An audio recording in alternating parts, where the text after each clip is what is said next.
Thank you so much, Ma'am Penny. As usual, kahit na maaga, napakaganda mo pa rin. Thank you. Na-miss kita, sabi ko sa kanya, bakit ka wala doon nung nag-launching? Kasi madalas pagka may launch o meron kami activity, tinitingnan ko kagad, hinahanap ko yung dalawang mistisa, si Ma'am Astra at saka si Ma'am Penny. But thank you so much, Ma'am Penny Belmonte. Mahabang panahon ho na hindi nagkatabi ang isang defensor at isang Belmonte. Nagsimula kami sa Kongreso, si Sally Belmonte, at ngayon katabi ko naman, mas bata, mas maganda, si Penny Belmonte. Of course, kasama po natin, Attorney Contacto. Maraming salamat po, Attorney, for also having us here. Dr. Tumata, kasama namin yung launching ng Rage, and madalas ko rin po napapanood, sabi ko sa kanya. Actually ho, ang lead convener po talaga ay si Mayor Baste Duterte, si Bastian Baste Duterte. Ako lang po ang isa sa mga co-convener as the Secretary General of the Reform PH Party. Ang aming pong chairman ay si Gringo Hunasan. And kami po ni Senator Gringo nag-usap, nagkataon lang mo hindi siya makapunta nung kapanahon na ng launching, pero siya po 100% support dito sa ating binubuo na koalisyon with PDP Laban.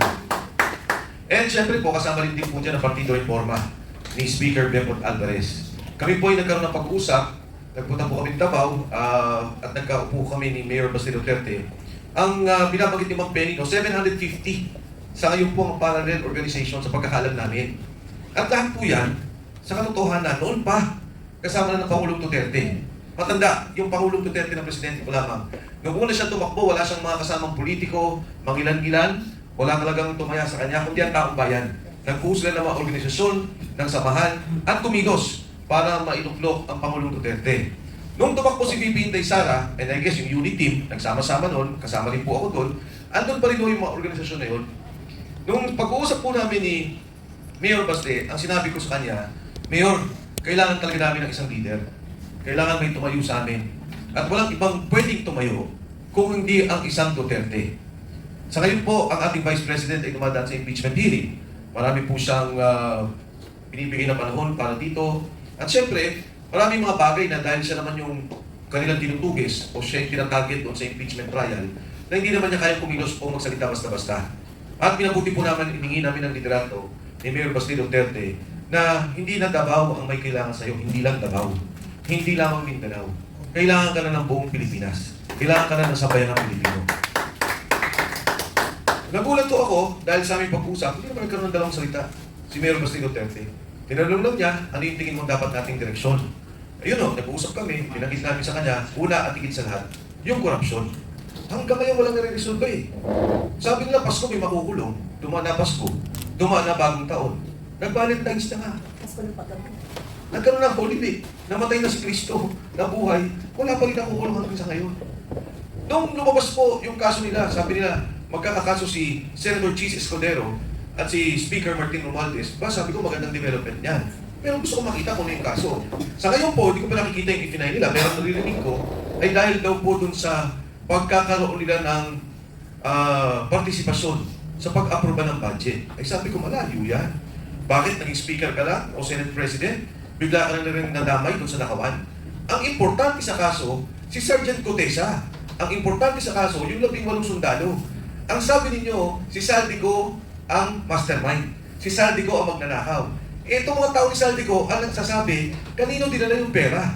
Saan dinala yung pera? May delivery sa Makati, sa Forbes, sa Aguado, sa Ilocos. Ito na yung mga tao ito eh. Bakit hindi yun ang gamitin nila kung totoo at talagang nais sila magkaroon ng linaw ang kaso dito sa korupsyon? Pangalawa, narinig nyo naman si Senator Ping Lacson, sabi niya mismo sa kanyang pananalita sa Senado, in a privileged speech, he mentioned that the statement of Saldico is untrue.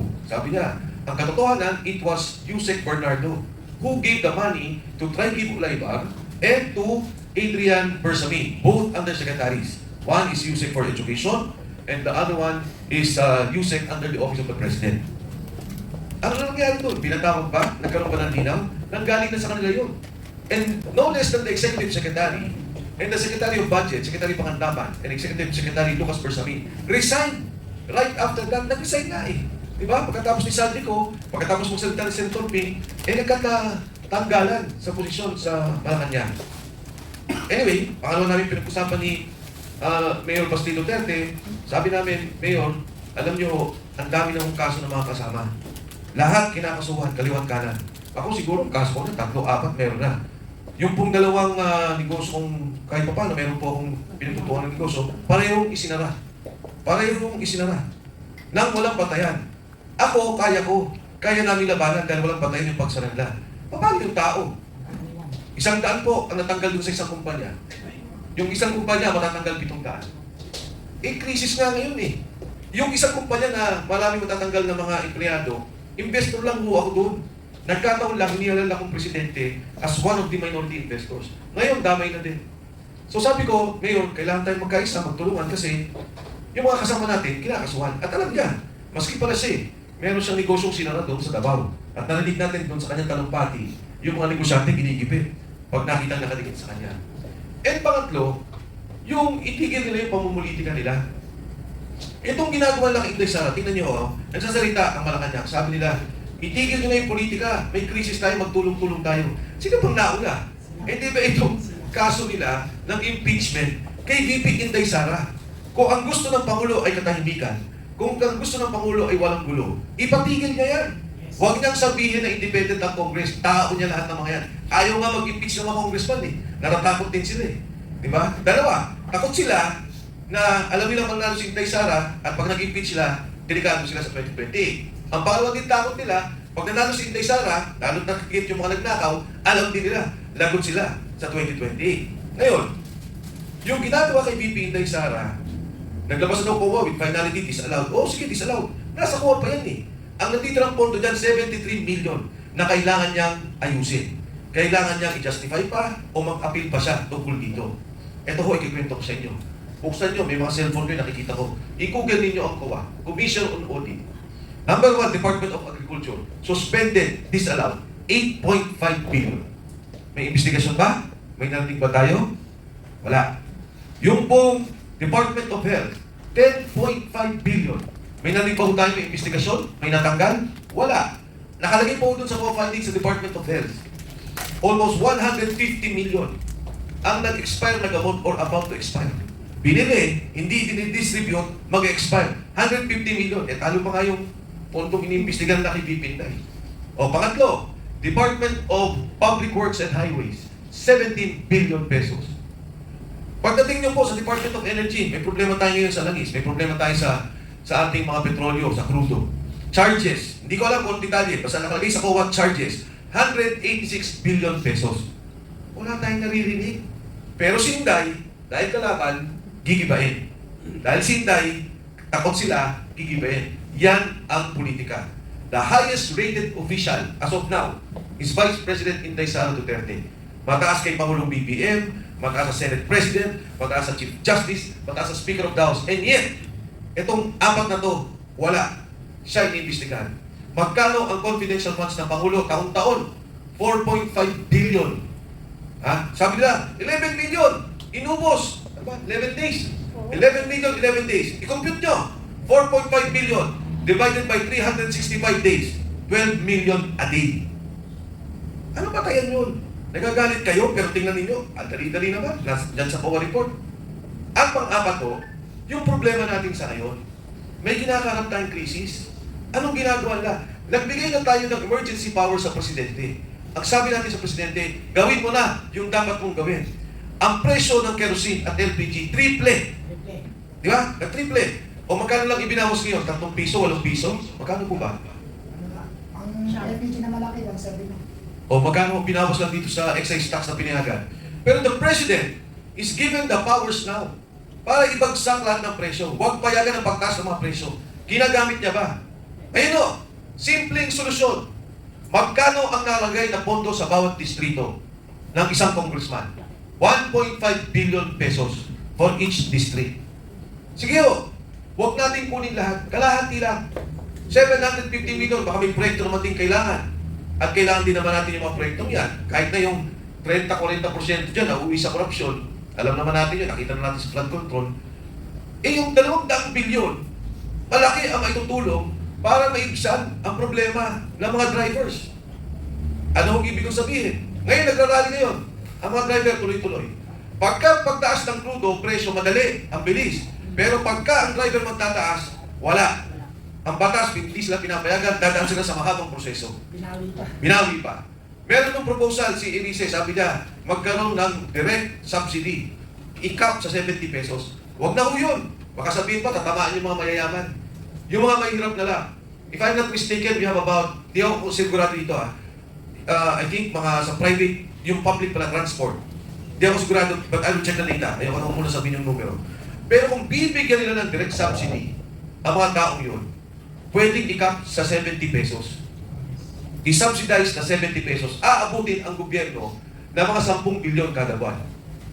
Kung kukunin mo ang kalahati ng ibinigay mo sa mga congressman na 400 bilyon, 200 bilyon, at least meron kang 20 months, 20 buwan na masasubsidize mo ang ating mga pasahero, ang ating mga driver, at ang presyo ng bilihin hindi tataas. Dahil direkta na merong koneksyon yung mga delivery trucks tungkol dito. Yun lang yung tricycle driver, jeepney driver, yung mga nagpapasada, UB Express, yung mga nagdi-deliver ng utility, yan yung bigyan nila ng pagtugon. Bigyan nila ng subsidyo. Malaki ang may tutulong. Ginagawa ba nila? Hindi. Wala ho eh.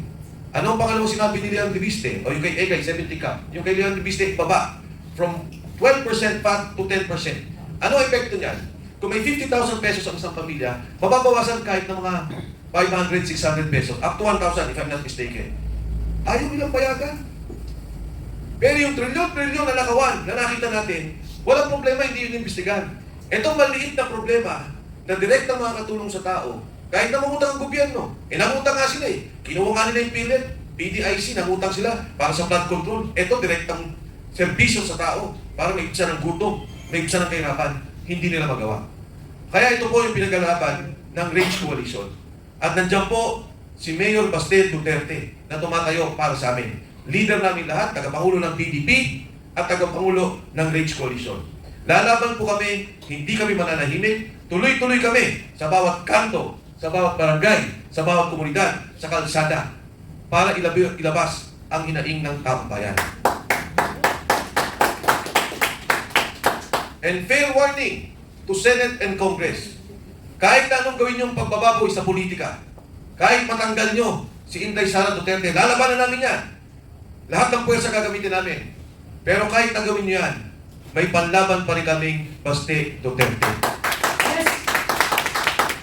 Hindi po dahil ang Baste Duterte ay isang tao, isang mayor ng Davao na kumakatawan lamang sa apelyido ng Duterte. Kung hindi kumakatawan sa isang prinsipyo ng maayos na gobyerno. Kumakatawan sa isang prinsipyo na unahin ang taong bayan. Kumakatawan sa isang prinsipyo na itigil ang korupsyon at itigil ang pagkalat ng droga.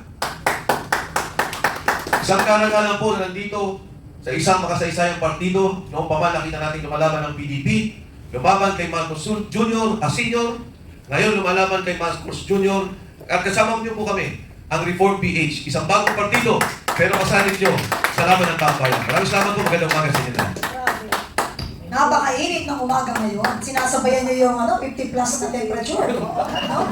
Baka mag-collapse tayong lahat. Pero dapat hindi tayo mag-collapse. Yung mga talagang tiwali ang siyang dapat magsipagtumba.